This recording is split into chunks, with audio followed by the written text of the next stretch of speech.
Good evening, everyone. Welcome to the 37th episode of the Matias Sports Podcast. I have Boston Globe, New England Patriots beat writer Chris Price. How are you, sir? I'm doing well, Ken. How are you? I'm doing well. Nice to see you. It's been a little bit, but It has a frantic stretch since we last spoke, but oh, for one of the sure. good things is the Patriots are never dull. They're always interesting. That's true. And that's where we start from there. So I just want to reflect on the last week of the season, how awkward it was winning 23 to 16, having Joe Milton under center. May came in for a series. I remember watching it on TV and how awkward it was after the game. So I just wanted your take. Yeah, it was strange, and I think my colleague Mike Reese had a great line about that. Really, the last couple of weeks, it was exhausting. There was very little football writing being done by the football writers. There was a lot of soap opera stuff, and so Mhm. I think that the franchise is happy to be, to really beyond that, at least at this point. But yeah, it was a surreal scene that last game. You take a knee at the end of the game and the home fans are booing you. I think part of it, obviously, there were some Bills fans there, which kind of, added to the surreal nature of things. But I also too think that the young players, to their credit, they were unapologetic, and Joe Milton said as much after the game. And then, he went on Instagram and, kind of reiterated that, we're there to play, Hmm. we can't be thinking about first round, first overall pick, fourth overall pick, whatever the case may be. So I think that everyone is happy to move beyond the strange atmosphere that permeated Gillette Stadium over the last week. I know that there's some players who aren't thrilled with the way it was handled. But the players that I've talked to, and the stories up on bostonglobe.com, that they're ready to move on. They're ready for a new challenge. They're ready for a new season, and so it's going to be interesting to see where they go from here. I remember seeing, I think it was the Von God show. I don't know if it was the same day or the day after. It seems like he was just like blindsided by it. Dietrich Wise, I think I seen a clip of that. Like people are finding out on social media that their coach is fired. Like, how does that even work? Wouldn't like, Yeah, it was weird. I yeah. talked to some of the players, and they said they were up in the family room at Gillette Stadium, kind of. They'll sometimes a handful of them will kind of wait till the crowd dissipates and then go up to one of the restaurants at Patriot Hmm. Place and kind of, gather. And they were kind of all waiting in the family room, and word kind of started to filter down to them that, Jerod was fired. And so I think that was difficult for a lot of them. I know that there were a couple of guys who were upset that there wasn't some sort of closure there. But again, I've said this before, I'll say it again, it's a hard league. It's a tough league, and you sometimes have to kind of remove emotion from it. If you're a player, if you're a coach, whatever the case may be, I know the emotions are raw in that instance. And again, some players are still not really happy with the way it was handled, but they're moving on. They're moving on, and hopefully they'll be able to get some closure when it comes to their relationship with Gerard. But Vrabel's the guy now.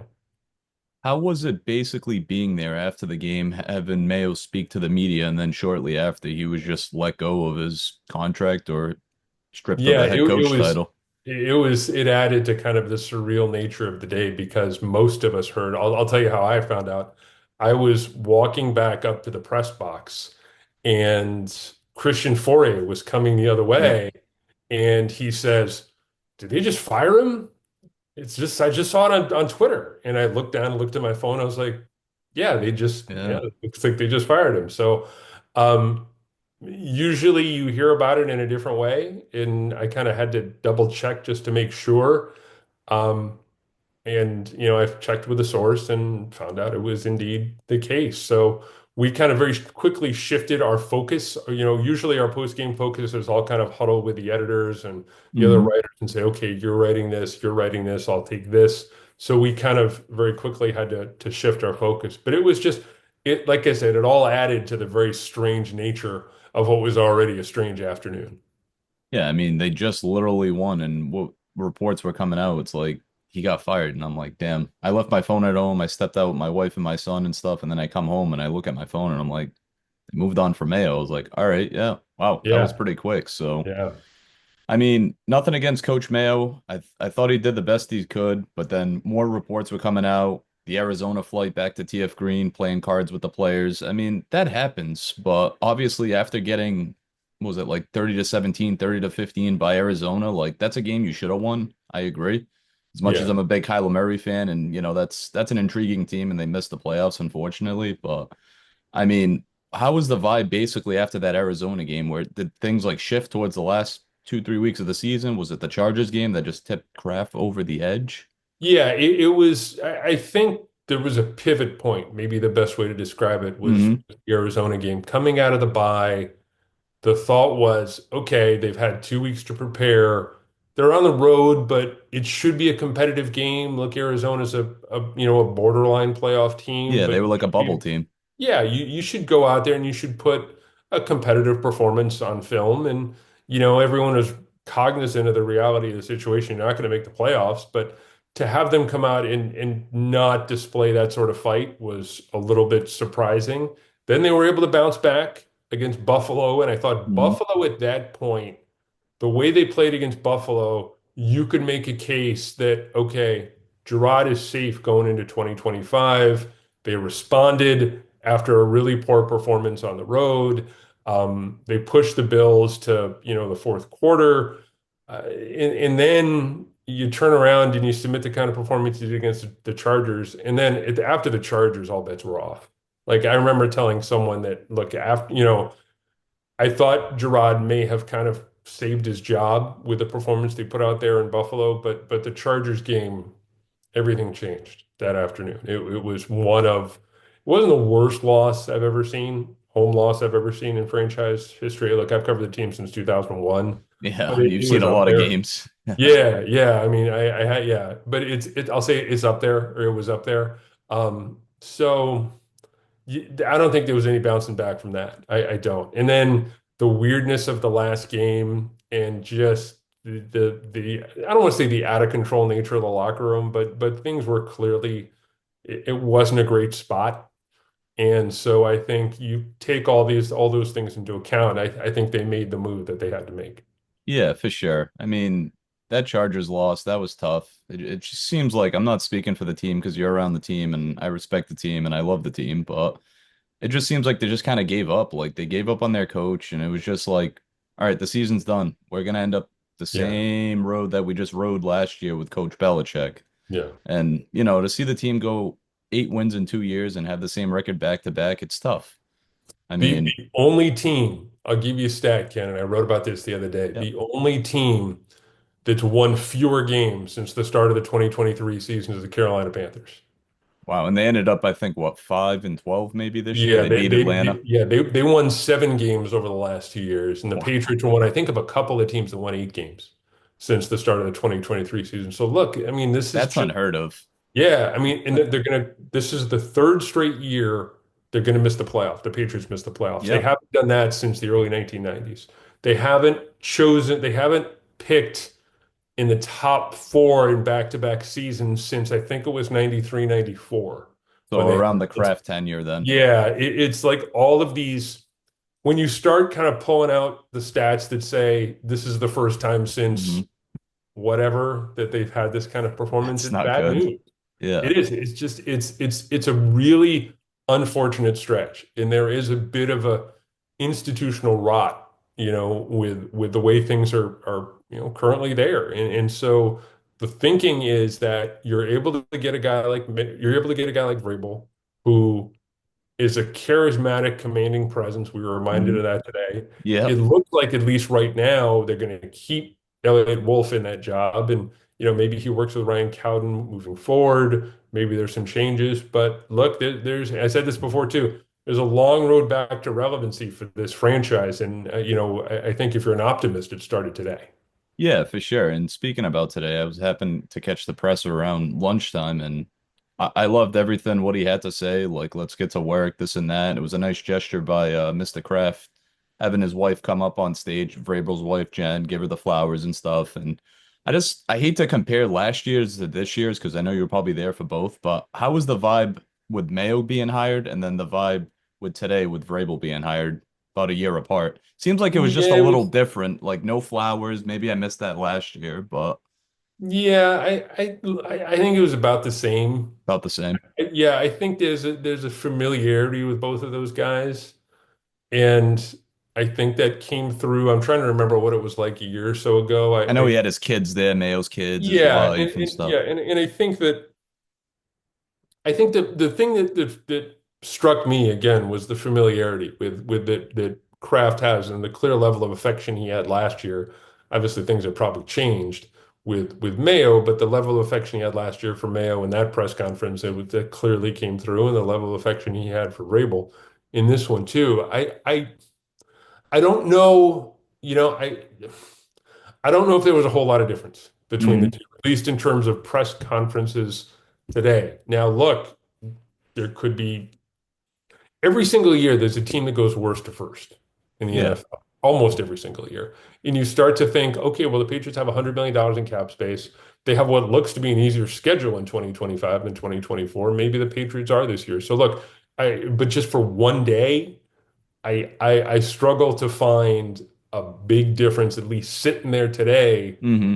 that I didn't necessarily feel with last year's introduction of Jerod Mayo.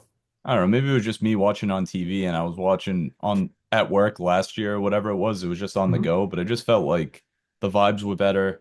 And then Yeah, I seen at the end, with NBC Sports Boston, and it was all over the news and stuff. But yeah. I seen David Andrews, Joe Cardona. I seen some of the players there, and I was like, all right, these guys mean business. Like they're supportive of their new coach.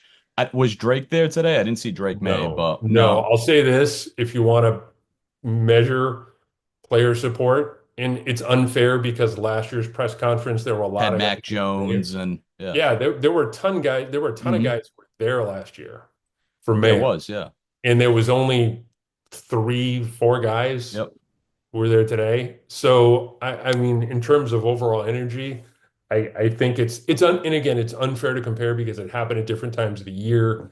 Guys are scattered across the country right now. It's not like they're in the building working out like they were last year. No, they're So probably home at their other yeah, house somewhere yeah. else. And it's so it's different. It is. It's different. But if you want to talk about players who are there versus players who weren't there, and you asked about it, Drake was not there. I did think that was interesting that he wasn't in the building for that today. And he seems like a team-oriented guy. I mean, you're around this guy pretty often throughout the season and training camp and stuff like that. But do you think Mike will or Coach Vrabel will like raise his game to the next level if he brings in per se like reports of saying Josh McDaniels would come back for like a third or fourth stint? Or are they better off? Is AVP still on the staff too? Because I know there was a whole thing about him being fired too. As far as I can understand, I know that Van Pelt said he was fired, but just my understanding, is that they're kind of all in limbo right now. Yeah. And some of them may be brought back. I don't know if Hmm. Van Pelt is one of those guys who might be brought back. Yeah. Some of them are not going to be brought back. A defensive line assistant took a job at Appalachian State, I so did see that. there's already some movement there. Hmm. Yeah, Josh comes back. I think there's good and bad with the idea of Josh coming back. I think Hmm. the good is, again, there's a level of familiarity. There's also, too, quite frankly, Josh wouldn't be necessarily a threat to leave if he did well.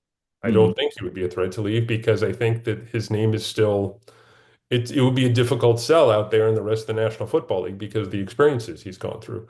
I Yep. think if you brought in a guy like Tommy Rees, who is considered to be a young up and coming offensive coordinator, I think that would be great for Drake. But at the same time, I think you would be in danger of, if he succeeded and the offense played well, you'd be in danger of losing him after a couple of years. So Yeah. there is good and bad specific to the offensive coordinator position. But it's going to be interesting to see who he might keep and who he's gonna let go.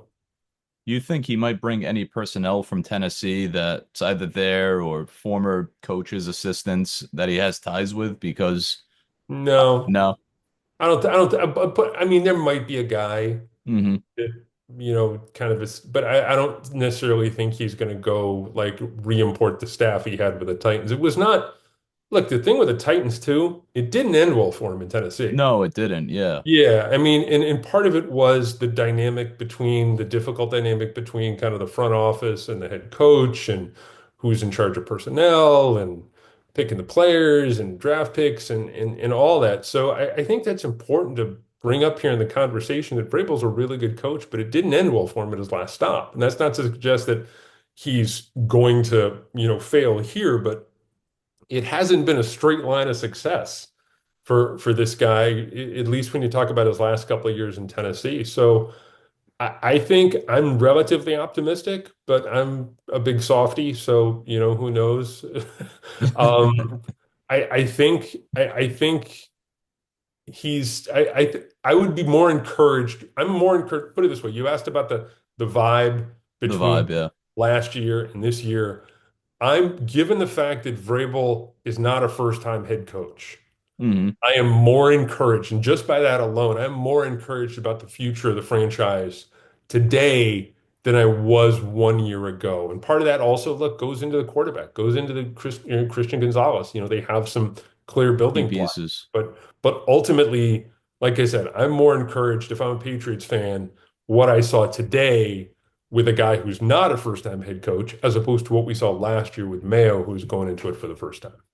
Yeah, I mean, obviously it was tough because Mayo's been in that Patriots Belichick system. So I've heard on radio, whatever it was, the sports world saying this guy doesn't have connections. He's only been in New England. He left, he came back.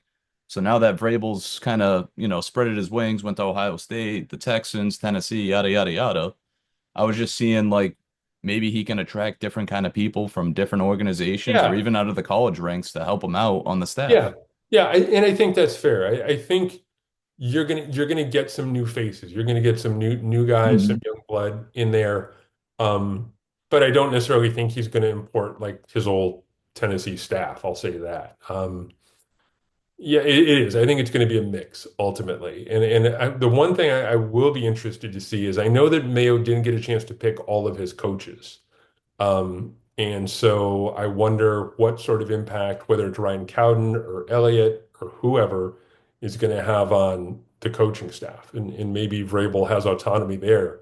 But yeah, I don't think ultimately, like I said, I don't think he's going to pick like some of his old guys from Tennessee. I think it's going to be some of them, not all the Hmm. old guys from Tennessee. I think it's going to be some of them, maybe a guy or two from Tennessee, maybe a guy from the college ranks, whatever the case may be. You're going to see a good cross section of people. What kind of surprised me recently too, staying on the coaching ranks was DeMarcus Covington. I think he took like an interview with the Bengals DC job. I know he's probably been a big Mayo supporter. He's been on the staff for 7, 8 seasons, whatever it was, dating back to the Bill days. So what's your thoughts on maybe him staying or obviously he's pursuing opportunities as we've seen recently? I don't think he's staying. No, I I figured don't, that. I don't think he's staying. I think that, and look, my initial thought, I'll say this, my initial thought toward the end of the season was if there was going to be a guy who was going to take the fall, it was going to be DeMarcus Covington because I think the defense was really underwhelming this Hmm. year. And look, I'll grade him on a little bit of a curve just because they lost Bentley for an extended period of time. They lost Barmore for an extended period of time. They lost Peppers for an extended period of time. They had three guys there who are absolutely vital to what they wanted to get done defensively out for large chunks of the season. Arguably three of their four best defensive players. You could make a Yeah. case. And then when Peppers and Barmore came back, they took time to kind of ramp back up again. They were Yeah, it doesn't not happen overnight. yeah, I mean, they were not impact players right out of the gate. And you also had, part of the conversation is Kyle Duggar was not completely healthy, I think, for most of the season. It was tough. It was tough. But yeah, I don't think Covington comes back. I think that for me, the defining image of the 2024 Patriots defense was that 18-19 play drive they gave up at the end of the game to the Colts. Oh And yeah, that should have I been a just must win. That's yeah, well, not absolutely even a should have. must win, but just the Colts kept running the same thing on them over and over again, and Just depletes the defense. yeah, and they just couldn't stop it. And when you consistently needed to get stops over and over and over and over and over again, and you couldn't get them in an absolutely vital moment, that's what happens to the defensive coordinator. I just So, want to check on time. How much time do we have? Sorry. oh yeah, no, we have probably about another 5 minutes or so. Yeah, Okay. All right. Couple yeah, more questions and stuff. yeah. All right. Yeah. So sticking with the defense too, I know Dietrich Wise, I think he's a free agent. John Jones. Are you hoping to see them guys, because they're veteran guys that have won at least one Super Bowl with the team. I think John Jones might have won two, but Wise might have won one or two. But what's your thoughts on them guys maybe staying? And I know they were probably big supporters of Mayo. Yeah, I'm an old softie. Like I said before, I would love to see those guys come back. Yeah, me too. I have a real level of affection for Dietrich Wise. I think he's a good dude, and I don't know, he's not the same player that he was 4, 5, 6 years ago. But I think he can bring something to the table. I also think I really like Jonathan Jones, and Jonathan Jones is not a number two corner anymore, but Jonathan Jones and Wise and Andrews, I would put him in that same group as Hmm. Andrews and Cardona, and you talk about them being Super Bowl guys that they're the last link back to the Basically, yeah. yeah, the glory days. And so, and I think there's something to that. But look, if they're not on board with Vrabel, they're going to get left behind. Yeah. They're not going to get re-signed. This is this it's a different deal now. And Hmm. so I was talking to Logan Ryan yesterday, and it's just like he's going to be tough. He's a hard guy to play for. But if you can endure it, if you can play, you're gonna survive and you're gonna thrive. But it's Hmm. just I don't know. Maybe they're both late 20s, early 30s. I don't know if they have a stomach to kind of go through a rebuild again and go through that whole process. But we'll see. Yeah, it's tough for those guys that won Super Bowls, and now it's been back-to-back years of 4-13. You haven't had a winning season since Mac's first year in 2021, so it must be tough. I mean, it's tough on us fans, probably you reporters too, but I know you guys are gonna put the fandom to the side and just cover the team and be professional. I totally understand and I respect that. But no, I'd like to see those guys back. Obviously, jumping around a little bit because I know we're short on time. What's your thoughts of them going into free agency and maybe signing a guy like T. Higgins, or they might just draft a guy, or obviously offensive line. There's a lot of holes in this team. Yeah, there are. I think a couple of things to keep in mind. I think if you're a Patriots fan, you want to have Elliott or whoever it is at the controls set Hmm. the tone early. You want to be able to set the market. You want to have other franchises go, what the hell are the Patriots doing spending all that money? I Yeah. don't know if T. Higgins is going to be available. Look, I think a lot of what they do in the draft is going to depend on free agents here, maybe make a trade, but they have to be aggressive and they have to overpay guys. But the other thing too, and I think this is really important to keep in mind here, Ken, it's not just about signing elite level free agents. It's about signing guys who can help you create a culture. I think back to guys who were not necessarily, top tier free agents, but were important in the overall development of the franchise. Guys like Brian Waters, guys like Chris Long, guys Hmm. like Alvin Crumpler, Sean Ellis when he was here for that year. Guys who are veterans, guys who are well-respected veterans, who guys want to play with. And I think those guys are important to identify in the process as well. That you can go to a guy like, and I've used this example before, Bobby Wagner, veteran linebacker from Washington. Washington, yeah. He's one of the most well-respected guys in the league. I'm not necessarily, saying they should target Bobby Wagner, but look at that sort of resume. A guy who's in his 30s, a guy who's been around a long time, a guy who guys respect and want to be a teammate of. I think there's a couple of guys like that in that locker room now, particularly Kendrick Bourne, but guys who want to be associated with these individuals Hmm. who can raise the performance of a locker room, not so much through what they do on the field, but the way they conduct their business off the field. Those are important guys to target. The T. Higgins, that's all really important to be able to go from here to here. But you need to be able to find those character guys, those culture guys who can help build something for the long term. No, for sure. And I feel like a guy like Coach Vrabel will attract a lot of free agents and guys, want to play for him and stuff like that. So I'm hoping this is the first step in the right direction. Once he gets his coaching staff assembled, start signing guys, because free agency is usually like the first week of March. I don't know the date off the top of my head. This is like March 5th, around there, give Yeah, or well, take. it's March. I think March 12th is the March start of the new 12th. year, and then Okay. March 10th through the 12th is the tampering period. Yeah, So if where you're all a the deals Patriots get fan, reported. Yeah. yeah, if you're a Patriots fan, you're going to want to be refreshing Twitter Oh, I will. March 10th through the 12th because that's the time where, obviously deals can't be executed, but you can enter into agreements, and then when the new league year starts on March 12th, when they flip that switch at 4 o'clock in the afternoon, that's when you can start, really kind of putting pen to Making paper. contracts and stuff. Any final thoughts before we wrap up here on the team? And, what do you see them going forward? Obviously, with the new regime starting today, January 13th, with Coach Vrabel. Like I said, I'm It's really very hopeful. early. Yeah, I mean, I'm always optimistic, and again, probably I'm naive to a point, but I like the idea of hitting the reset button. I'd be Mhm. cautious about being too optimistic about the future of this team, but look, they have the quarterback. That's a huge piece of the puzzle. They need to get guys, and Vrabel mentioned it today. They need to get guys around him. They Mhm. need to find guys who can support him, whether that's offensive line, whether that's skill position guys, whatever the case may be. They need to find guys to support the quarterback, but they have the coach, at least theoretically now for the long term. They have the quarterback. They have a couple of other building blocks in place, like Christian Gonzalez.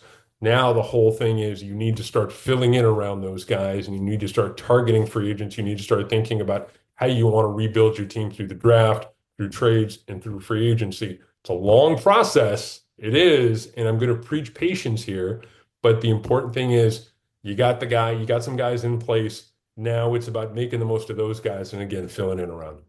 Appreciate it, Chris, as always. But one last thing, is it a multi-year deal for him? I Yeah, thought, yeah, yeah, yeah. I I figured don't know. it's I don't know two or how long three. it is, but Yeah, yeah, he's it's a multi-year deal. appreciate it again. Thank you for giving me at least 20, 25 minutes of your time. Appreciate it, Ken. Take care. We'll talk soon. You too.